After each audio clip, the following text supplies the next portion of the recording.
Magandang araw po, welcome po sa aking channel of 9TV. Patalastasan po, meron po ba kayong mga properties na napapabayaan or non-performing assets? Plan nyo yung ibenta, pero wala kayong oras sa pagbenta nito. Kung ito'y pagkakatiwala nyo po sa amin, tawag lang po kayo sa aking numero, usap po tayo, gawa ko po ng video for free. Yes, libre po, wala po kayong babayaran. Tutulungan pa namin kayong mabenta ang inyong property. Kami na po bala sa marketing, sa boosting or paid ads, even sa tripping. Hindi na po kayo mapapagod sa pag-entertain ng mga buyers. Kami na po bala sa lahat. Tawag lang po kayo. Nandito po tayo ngayon sa Tagaytay kung saan meron po tayong bagong video presentation. Isang mahogany plantation na may lot area na 1,000 square meters. Dito po sa loob ng property ay meron pong 180 mahogany trees. 17-year-old na po ito. Along Barangay Road at titulado.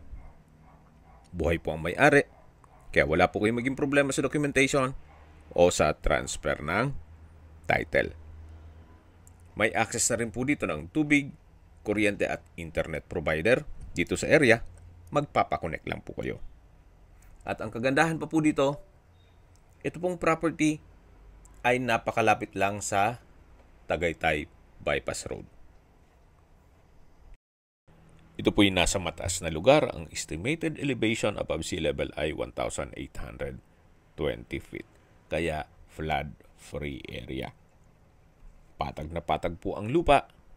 Kaya usable po lahat. Wala pong masasayang. Ang kagandahan po dito sa property ay mga ilang taon pa, pwede na po kayong mag-harvest nitong mahogany trees na kung saan pwede pong gamitin para sa inyong bahay bakasyunan o kung ano man ang magiging purpose nyo dito sa property na kung sakali man na gusto magnegosyo, pwede po itong gawing resort. Ito po ay along two-way cemented Barangay Road at walking distance lang mula sa highway o Tagaytay Bypass Road. Yan po, tunghayan nyo po. Napakaaliwalas po. Tahimik, sariwa ang hangin, at malamig po ang klima. Malayo na rin po ito sa 14 kilometers danger zone ng Taal Volcano. Habang pinagmamasdan nyo po itong kapaligiran, pag-usapan na natin ang distance, location at travel time.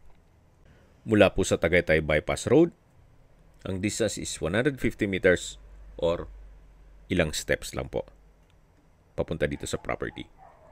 At mula naman po sa Mendez Crossing, ang distance is 4.7 kilometers at ang travel time is 10 minutes. At mula naman po sa Tagaytay Rotonda, ang distance is 10 kilometers at ang travel time is 20 minutes.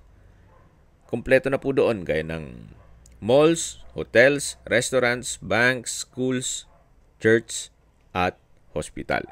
Yan po yung lagi kong binabanggit sa inyo na dapat nyo i-consider sa paghanap ng property, yung meron pong malapit na hospital.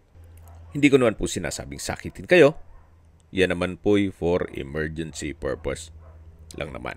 At mula naman po sa Calax Aguinaldo exit, ang distance is 23 kilometers at ang travel time is 39 minutes kasama na ang traffic. Mula naman po sa Manila o sa airport, ang distance is 72 kilometers at ang travel time is 1 hour and 32 minutes. Okay, recap lang po. Ito pong property ay nasa Sambal, Tagaytay.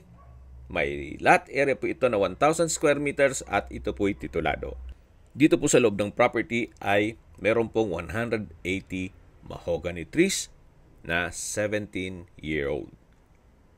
Patag na patag po ang lupa at along two-way cemented road. Okay, sa presyo na po tayo. Binebenta po ito ni owner sa halagang 12,000 pesos per square meter. Kung may mga katanungan po kayo, tawag lang po kayo sa aking numero. At sa mga kababayan naman natin nasa ibang bansa, meron po akong Telegram. Sa mga iPhone user naman, may iMessage. Meron din pong Imo, Skype, Viber at WhatsApp. Same number lang po, 0917-316-3399. Sa mga nagtatanong naman po ng aming Facebook, Meron po kaming Facebook page na Nov9TV at Facebook Reel Video. Meron din pong TikTok at Instagram. May ibang YouTube channel po kami na The Nov9TV Channel, Nov9TV Listings, Nov9TV On The Spot, at Nov9TV Updates. Sana po naibigyan nyo ang video presentation. Paki-like and subscribe na lang po sa aking channel para ma-update din po kayo sa aking future listings. Kung sakali po hanap nyo yung mas malaking sukat ng lupa, meron din po kami ibang listings na pwede nyong pagpilian. Huwag po kayo mag-atubiling tumawag sa amin, then let us know your budget para malaman namin kung anong property pwede namin alok sa inyo. Sa lahat mong viewers, subscriber at nagtiwala po sa amin, salamat po sa suporta. Ingat po kayo lagi at yung pamilya. Maraming salamat po.